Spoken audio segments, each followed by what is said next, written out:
Hi Sushma. Hi. Arya collections అందరికి తెలిసే ఉంటుంది.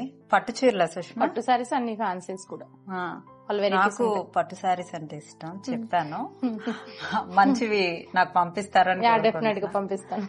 సో తను వెయిట్ లాస్ కి అంటే ఫ్యాట్ లాస్ కి వచ్చారు జాయిన్ అవడానికి. So this is the first video. తన ట్రాన్స్ఫర్మేషన్ వీడియోస్ ఎవ్రీ 15-20 డేస్ కి మీకు పోస్ట్ చేస్తారు. Because she has a page. మిమ్మల్ని అందరినీ, మెయిన్ లేడీస్ ని ఇన్స్పైర్ చేయడానికి we are posting it here. So healthy వేలో తను వేరే వాళ్ళని ఇన్స్పైర్ అయ్యి ఇక్కడికి వచ్చారు. రెగ్యులర్ గా వాళ్ళ ఫ్రెండ్ కూడా తగ్గారు ఇక్కడ. సో తను తగ్గి కూడా ఎన్ని రోజులైంది? 2 months. 2 months. సో ఆ రిజల్ట్స్ చూసి based on those results she came here and approached me. So తన జర్నీ మేము పోస్ట్ చేస్తూ ఉంటాం. Keep waiting. Thank you.